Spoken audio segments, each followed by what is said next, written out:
Excuse me. All right, ready? He's pretty rough with the cat. We're going live. She's teeny. She's pretty frail right now. Hi, what do you need? I'm just going downstairs. Okay. Oops, sorry.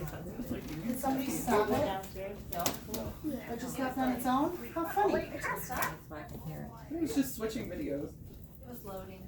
So, here's the plan. Did it pause? Perfect. So I'm just gonna read something I wrote about my dog for the past 7 years, so it's kind of long. And then, if anybody wants to say anything, then they can say something, and then we're gonna have chicken and dumplings, and that's it. And while we're eating chicken and dumplings, we'll watch Brutus videos. Okay. Oh, I'm gonna cry. I don't even know it. Alright, Broody and me. This is the story about a black lab puppy that turned into a beast of a dog that changed my life forever. My roommate Josh and I had been looking around for a dog that was obviously pushing the black lab route, as my mother Karen and I had only good luck with them in the past. Cough, Simba, who ate the pop can. I don't remember if it was Josh or I that found him on Craigslist, but we agreed to go look at this black lab puppy in Shelby, Ohio the Sunday before Memorial Day 7 years ago. We drove into this hodunk town and were greeted by a young mother and father with 2 small children, one on the way, 2 dogs already in tow. The mother admitted that they had taken on too much and had their hands full, but were guilted into taking him in by a neighbor. I don't know about Josh, but I was in love. That's where our adventure started. We agreed to take him home, Josh driving, me in the back seat. We immediately got home, made a veterinarian appointment, and learned that Brutus, who we were told was 3 months old, was actually 6 months old and had worms the first 6 months of his life. Looking back, when we had asked the family what vaccinations he had had, their response of, just whatever they do at the local Tractor Supply, should have been a red flag, but I digress. Brutus had been living his first 6 months of life with worms, which meant that he was constantly starving until we got him vaccinated and treated. This feeling of starvation clearly never ended, so began our adventures with Brutus and food. I think the only thing Josh and I agreed on regarding puppy rearing was his name. Obviously, we were both OSU fans and Brutus just felt right. I don't know whose idea it was, but someone decided to train him to bark twice in response to OH in the typical OH! I-O. Since Josh isn't here to defend himself, I'll claim that as my only parenting win. Brutus wasn't his only namesake. He lovingly was referred to as Broody, asshole, bad dog, brutiful, brutiferous, slobber chops, and my personal favorite, Broody Bear. I think we all knew from the very beginning what a special guy we had. When he was just 6 months old, I was on pager for work, left the room not thinking that he would enjoy chewing on a black Sharpie marker, which exploded in his mouth and all over my brand new mattress. I remember the first time we left him out of his crate and he attacked Josh's laundry basket. There were socks everywhere and good luck catching him to get the missing one back. I think that's where the one missing sock goes, Brutus's stomach. This dog was always attached to my hip, like when I would do dishes and he would lay under my feet. It was at the house in Euclid where he learned his love to play balls and other dogs. I remember my first Brutus heart attack when I threw the ball. It slid under the fence, along with Brutus, who got his first battle wound, a cut under his eye, as well as dog poop covered fur. Has anyone here ever tried giving Brutus a bath? There's a reason we started going to the groomer. It was impossible. Which reminds me, the groomer people will probably be sad to hear Broody's passing, since he was a terror with them as well. He hated being left alone in the back cages, but it was their only option, since he also hated being blow-dried. He just wanted to be done with their nonsense. So much so that a few times when I would go pick him up, not only could I hear him barking in the background on the phone when they were telling me he was ready to be picked up, but when I would get there, he would actually jump over the counter or door area. Like, leapt. I can't believe that dog never broke a frickin' leg. Brutus loved sticks. He would find the biggest log he could carry and drag it up on the porch and chew it into little bits. I'm not sure how he didn't get a splinter in his mouth. That would have been an expensive vet visit. And who could forget the time he crawled on top of Jeremy's leased vehicle, not the hood of the car, the roof of the car. There was another time he crawled up on the hood of a neighbor's RV so he could pull the perfect stick out of a tree. It was at the house in Euclid that Brutus learned of his love of these balls: tennis, baseball, basketball, ping ball, all the balls. Brutus was a hot mess, you guys. I just prepared a dish made of honey and other sticky substances when he went into the trash can, evicted these things, and carried honey-covered paper towels all over the kitchen into the dining room, causing one headache of a cleanup. this tragic hot mess is definitely hashtag my team. You guys, I tried. I really tried. We signed up for obedience training and everything. Spoiler alert, we got kicked out. Part of it was my fault. I missed a day due to work and the lady would not let me reschedule, but let's be honest, Brutus was not meant for that rule-following life. I don't remember when Brutus developed a dislike for all things pushed by humans, but for some reason he hated shovels, rakes, vacuums. Whenever we would pull one out, he would attack them and bite them. He also hated waves at the beach for some reason, I don't know why. I took him there as a puppy thinking, okay, we'll get some energy out, he'll swim in a lake. Nope. As soon as we got there, he just started barking at the waves. He showed them waves. I don't know if any of you know this about Brutus, but he was an off-the-rack certified therapy dog. Well, at least that was the goal when I bought the harness. We tried out at the residence of Chardon in hopes that Broody would be a calming presence to the elderly, specifically my grandmother. That's where the tryouts ended. He was only allowed to visit Grandma's room with the door closed. Who could forget Brutus, dog at large? We were living in a townhouse in Wycliffe, and our neighbor's dog was always left outside for a ridiculous amount of time. Bella was her name, and barking was her game, because that's all she did. One day, Brutus had had enough. He busted through the screen door. How many screens did I pay for in the last 7 years? Anyways, he busted through the screen door, bolted after Bella, gave up, and just went for a walk around our community yard. The neighbor accused Brutus of biting his dog. Doubtful. So I took the liberty of calling the police to document his accusation to protect myself and Brutus. Upon speaking with both parties, the officer informed me that their dog had no evidence of being bit, but that Brutus would be charged with dog at large. I was like, for what? He was in our yard. So began Brutus's claim to fame. Memes filled the internet citing the hashtags Black Labs Matter, Leave Brutus Alone, Not Guilty, Justice for All, and Paws Up for Brutus. This resulted in yours truly going to court and walking up to the clerk's counter and requesting a trial. I have never seen someone so dumbfounded that I didn't just want to pay the ticket. So much so that he questioned me, stating, "You know you can just pay this as a ticket, right?" I reiterated that I wanted to proceed with a trial, to which he said, "Most people usually just pay the ticket." Not me, kind sir. Not me. So I went in for my first hearing, walked up to the judge, and asked for a trial. I don't remember the conversation as well as the one with the clerk, but I'm assuming it was similar but with less patience from the judge, and my ticket was scheduled for a hearing.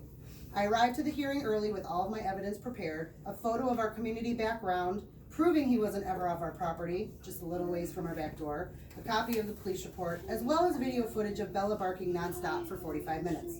I sat down with the prosecutor and explained the situation. He began arguing and stated that should the family ever come back in several months stating that Brutus had actually bit their dog, that it would look bad that he dismissed the charges.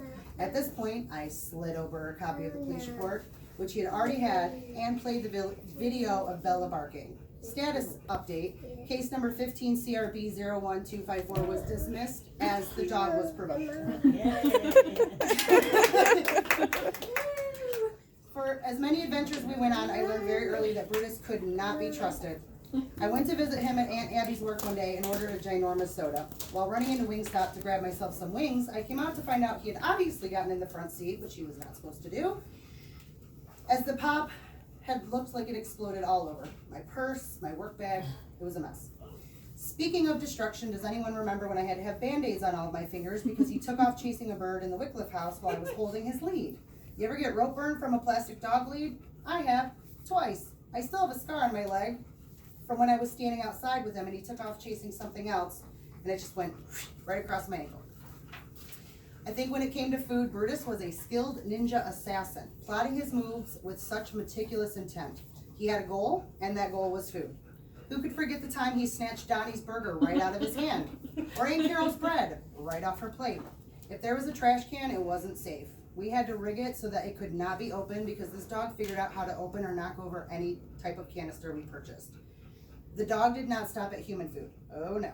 We quickly learned that Josh's cat's food wasn't safe on the floor or in the basement and resorted to putting it on the kitchen counter. This was short-lived, and we finally thought we had outsmarted him by putting it in the center of the tall dining room table until I came around the corner one day and saw him on the friggin' table scarfing away at the cat food. Eventually, we had to put it in an unused hallway protected by a baby cage. This dog never stopped. He figured out how to get into the outside trash dumpster, people. I don't know how this dog did it, but he would go in and pull out trash, usually recycling, I'm not sure why. And there would be pieces of chewed up boxes everywhere. There are pictures on one of these boards of him with a Cheez-It box and a cereal box on his head. While having a dinner once of tacos, we stepped out of the room for something and quickly learned how sneaky this guy was. While out of the kitchen, he got up on the counter and ate an entire tub of sour cream, covered in it.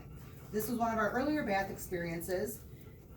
So while trying to deal with him in the bath, he then snuck away from me, soaked the entire bathroom floor myself. While trying to clean that mess up, he then went back in the kitchen and ate my entire plate of tacos.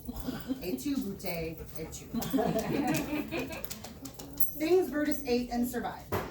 Chicken wings, a jar of bouillon cubes, an entire crock pot of chicken tortellini soup, dyed red Rice Krispie treats, Samantha's birth control, rat poison, a canister of iced tea mix, butter, as in sticks, EOS, all of the EOS. If you had an EOS in your purse, he was going to find it and destroy it.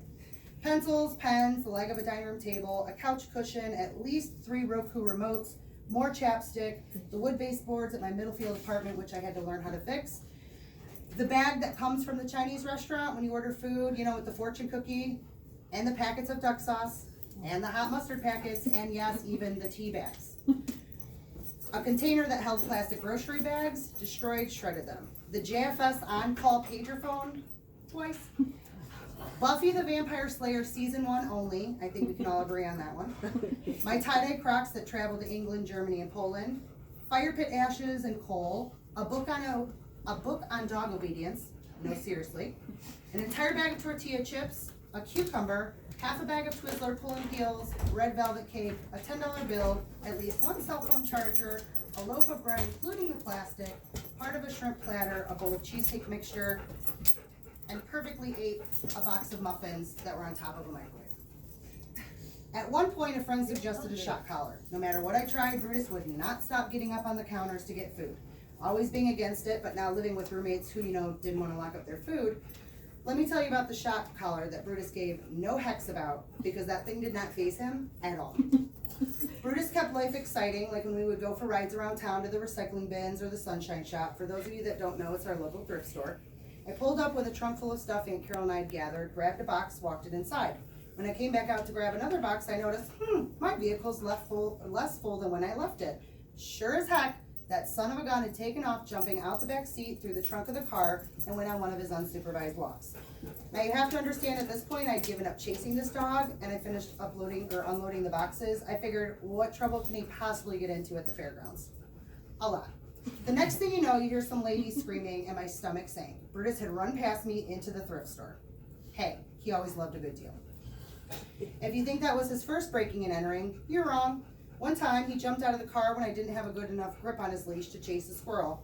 Damn, I bet those squirrels are happy he's gone. Anyways, I take off in my car, driving around Aquila Village looking for him, when a lady flags me down. She had found him. Well, he had found her, actually. He walked right into her house. I'm glad she had a good sense of humor about it. There's a picture somewhere, probably on the shenanigans board. Have you ever known a dog that could open a refrigerator? Brutus could. Would you be surprised to learn that he once turned on the gas stove at our house in Euclid? I came home one day and it just smelled like gas. I freaked out, gathering the pets, but before taking off to Aunt Carol's, checked the stove, and sure enough, one of the knobs was turned on. Would you believe that this was around the same time Brutus started jumping up on things, like stoves, with easily turnable knobs? Josh wasn't too happy about having to call the fire department on that one. I must have looked like a moron. According to Audrey, Brutus could also open microwaves. I once came home to an eaten bowl of raviolis. She swore for years that it wasn't her, and I would joke, okay, Audrey. I'm sure Brutus took his little puppy paw and pressed it in the exact right space to open the microwave door. I doubted her for years until I started writing this all out. Now I actually believe that knucklehead might have opened up that microwave. Sometimes I would get so mad at him, understandably, because it was usually while cleaning up vomit or diarrhea from his unauthorized snacks while scrubbing carpets, or like the time he killed the crap out of that baby skunk, causing my entire living space to reek for days. But the anger soon subsided when he would look at his big dopey face. I think some of his favorite memories were living in the townhouse with Audrey and Lena, because Brutus loved Audrey. Brutus loved sharing snacks with her, probably because she was the only person on this planet that would let him lick her fingers and face while she's eating the snack. I think Brutus liked a lot of things in this world, and cats was just not one of them. He hated cats. Not being the biggest fan of them meant that Lena had to live with a baby gate to protect her cat. You know the little baby gate that has the little hole in it for cats? Brutus figured out how to get through that teeny tiny cat hole, and to this day, I don't know how. Through all the stress and headaches, he really was my best friend and a once-in-a-lifetime pal. I'm gonna miss him and all of his shenanigans. These are the things I'm gonna miss about him. Playing hide and go seek under the covers. I could never hide from him because he would always dig his nose into the bed or blanket until he touched or found me. This game got more fun when he figured out how to pull the blanket off of me and would take off running with it. I know there's a video of that somewhere. I'm gonna miss him going on his unsupervised walks by himself, ignoring me calling him, chasing him around town in my vehicle. One of my personal favorites was when Kara's mom, Viv, said, "I'll watch him." She watched him all right, watched him take off down Chapel Road. Now I can't remember if this was before or after he figured out how to roll down the windows, and Sydney sat in the window laughing her butt off that that big stupid head dog was hanging his head out the window. Or maybe it was the time the neighbor called me to tell me that he had jumped out the front window, another scream, and took off running around the neighborhood. Thank God CB was available to go collect him. I'm shocked he didn't get charged with dog at large. Looking back, he was guilty, just not the time that they accused and charged him. Begging for food from Aunt Carol, who shared everything. Who trained Aunt Carol? Who trained? Refusing to play ball with her, I have no clue why. She would try to play, he just didn't want it. Laying outside of the bathroom door, waiting for me to get out of the shower in the morning, and sitting on my bed while I get ready for work. I think this is one of the worst parts of his day because he knew I was going to be leaving him. I'm also going to miss him not helping anyone play hide and go seek. I'm going to miss him getting jealous and barking when I would hug other people and when he would talk back to me. He would bark or whine, telling me he wanted something, which was usually a lie to go outside so he can come right back in and get a cookie. I would tell him no, and he would let me know really quick that he did not agree with that decision. I'm going to miss dressing him up in his ridiculous costumes for any holiday we didn't care. It was just an excuse to dress him up and take his picture. I'm going to mostly miss him run into Aunt Carol's house and greet her with a giant smile on his snout, actually smiling. He really did. I never knew a dog that could smile until Brutus came into my life, and he met his beloved Aunt Carol. He met a sucker. He knew a sucker when he saw him. I'm going to miss picking up all of his guys, his endless amount of guys. For those of you who haven't figured it out, he was spoiled with toys. We referred to them as guys since his first toy was Gumby and Mr. Bill, who were in fact both guys. Also, his Uncle Rory referred to them as such. Every morning, he would take a different guy in the car to go to my mom's house. When we would get to the house, he would leave it in the car. I think he was selfish and didn't want to share with my mom's dog Max, but you bet your ass he was excited when he got back in the car to see it was still there, and he would then bring it back into the house. I'm going to miss him guarding the neighborhood. You could not breathe without being alerted by him and his ferocious bark. One time, the electric company meter reader made the mistake of doing his job, reading our meter, and Brutus lost it. I arrived home from work and learned that I was about to purchase my first set of adult blinds and install them before the landlord found out. I'm going to miss hearing that Brutus was miserable without me from my mom. At 5 o'clock on the dot every day, this dog would sit by the front window and whine and cry for me. I'm going to miss him not helping during Thunderball, beer pong, softball, or any other game involving balls. I'm going to miss taking naps. When I was depressed or sad, he was always there to comfort me. He was the best snoodle bug I'll ever know. I'm going to miss seeing him with Aunt Carol and their ridiculous shenanigans. This dog had her trained to the point that he would refuse to get into the car to go to my mom's house until he got his to-go cookie from Aunt Carol. When we would be upstairs and I would tell him to go to bed, again, he would refuse, often scooching back on his butt. That was my story. Growling in protest until he got a cookie from Aunt Carol. He did. She'd tell him, come on, Bruce, we got to go. In the morning, because she's always late for work. Kelly's late for work? And Brutus would take 2 steps back by me. And then it's, Brutus, we got to go. Another 2 steps back. You know who he loved. It was me, because I'm an enabler, so everybody loves me. I'm really going to miss him riding in the car with his head on my shoulder or his head out the window getting some fresh air. Most of all, I'm going to miss him sitting in the back seat before going inside my mom's house so I could kiss his head and tell him to be a good boy. And I know what he was probably thinking every time. Yeah, right, Mom. You know, at one point, Brutus was cage trained. He would go in and stay there all day and be just fine, as long as it wasn't a new environment. Then he got spoiled because Lena started working from home and he got to roam the house. Well, the first time my mom put him in his cage, when I moved back home, it was destroyed. I mean, he was not about that cage life anymore. He bent the metal, breaking the bottom lock, pushed the plastic piece out, so he was sitting on the metal cage part. I think all veterinarians across northeast Ohio are also gonna miss Brutus because he for sure kept them in business. Like the time he cut his paw in the gutter that had fallen during a storm, or the time he ate rat poisoning and was hospitalized for days. Or the time he got carpet burn running back and forth on our newly purchased tennis ball launcher. I cannot tell you how long it took to scrub all those blood stains out of that carpet. I cannot make this stuff up. This dog was something else. Even his passing was a bit of a cluster. On August 12th, Aunt Carol let him out. He began shaking and collapsed. Really? I'm almost done. Yeah, but you were talking about all the good funny things. Yeah. Now you're talking about the hard part. My cousin's attempted CPR, but he was gone. I hope it brings you all peace that he did pass without pain and surrounded by all the hugs and love that I had to give. Amen. I have one more paragraph left. Oh. I asked his best friend Sergeant and his mom Elizabeth to go get his ashes. Spoiler alert, when they got there, they had lost Brutus's ashes. I like to think it was him taking one last unsupervised walk. Everyone in this room knows how much I love the game Cards Against Humanity. Would you be surprised to learn that I left a pile of the cards out once? Granted, I'm not sure if he had consumed others, but the only card left out that proved he'd gotten into them was one chewed up card that read, "A really good dog." And that, my friends and family, summarizes him. He was my favorite hello and my first goodbye. Yay! Good job. Oh. You made it almost all the way through. I know, it was the sad part. Yeah. I feel like I summarized, nice tie choice. Right? I feel Yeah. like I summarized all of our you're stories, right. but if anybody else has any funny story, please feel free to share. You already told mine. I told Sam's, I Yeah. told CB's, I told Sergeant's. Yeah.